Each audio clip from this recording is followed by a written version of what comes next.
আমরা শুনব বন্ধু হিসাবে সুদামার আত্মত্যাগ। কৃষ্ণ এবং সুদামা হরিহর আত্মা ছিলেন। তারা ছিলেন বাল্যবন্ধু, ভীষণ বন্ধু। একদিন এক বৃদ্ধা ব্রাহ্মণ, তার অনেক দিন খাওয়া হয়নি।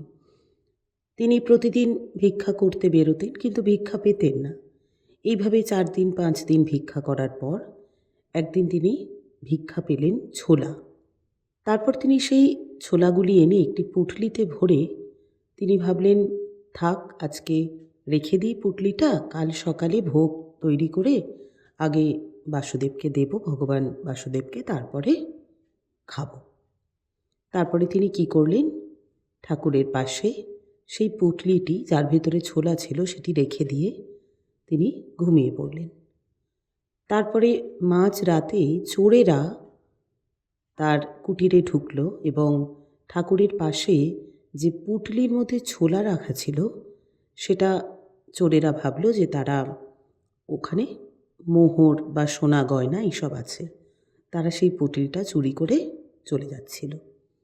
তখন বৃদ্ধা ব্রাহ্মণের ঘুম ভেঙে গেল। তিনি চিৎকার করলেন। তখন গ্রামের যে লোকেরা সবাই বেরিয়ে এলো এবং তাদেরকে ধাওয়া করল। চোরেরা ছুটতে ছুটতে সন্দীপনী মুনির আশ্রমে এলো। সেখানে তারা ঢুকতে যাবে, সেই সময় তারা বুঝতে পারল যে এখানে মানুষজন থাকে। তখন তারা কি করলো, ভয় পুঁটলিটা সেখানে ফেলে দিয়ে পালিয়ে গেল। পরদিন সকালে সেই আশ্রম পরিষ্কার করার সময় পুঁটলিটা খুঁজে পেলেন যিনি পরিষ্কার করছিলেন। তারপর তিনি সেই পুঁটলিতে দেখলেন যে ছোলা রয়েছে। এই আশ্রমে, সন্দীপনী মুনির আশ্রমে, সুদামা এবং কৃষ্ণ একসঙ্গে তারা শিক্ষা গ্রহণ করতেন।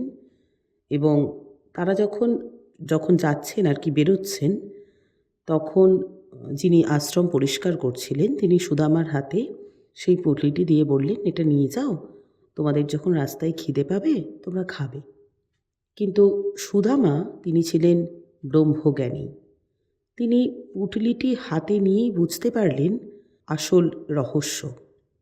কারণ কি, রহস্যটা ছিল এরকম, যখন চোরেরা বৃদ্ধার ঘর থেকে ওই ছোলা ভর্তি পুঁটলিটা নিয়ে চলে গেছিল, তখন বৃদ্ধা ভীষণ কষ্ট পেয়েছিলেন এবং অভিশাপ দিয়েছিলেন যে যারা এই ছোলাগুলো খাবে তারা চরম দারিদ্র্যের সম্মুখীন হবে এবং তাদের জীবন দারিদ্র্যময় হয়ে উঠবে।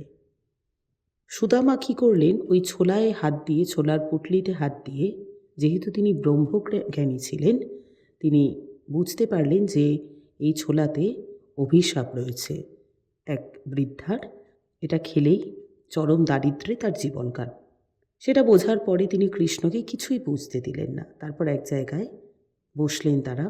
বসে যখন তাদের খুব খিদে পেল, তখন সুদামা কী করলেন, কৃষ্ণকে ছলে বলে কৌশলে একটু দূরে পাঠিয়ে নিজেই সব ছোলাগুলো খেয়ে নিলেন, যাতে করে কৃষ্ণ একটি ছোলাও না খেতে পারে। কারণ সুদামা ভেবেছিলেন যদি কৃষ্ণ এই ছোলা থেকে একটি ছোলাও খান, তাহলে এই অভিশাপ যদি লেগে যায়, যদি তিনি চরম দারিদ্র্যের মধ্যে তার জীবন চলে যায়, তখন কি হবে, পুরো বিশ্ব ব্রহ্মাণ্ডের এই সৃষ্টিও চরম দারিদ্র্যের মুখে পড়বে।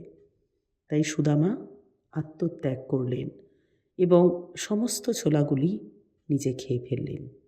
সেই অভিশাপ নিজেই গিলে নিলেন এবং সারা জীবন চরম দারিদ্র্যের মধ্যে জীবন যাপন করলেন। এরকম সুদামার প্রচুর আত্মত্যাগের গল্প আছে। কৃষ্ণকে তিনি প্রচণ্ড ভালোবাসতেন। কৃষ্ণ ছিলেন তার প্রিয় সখা।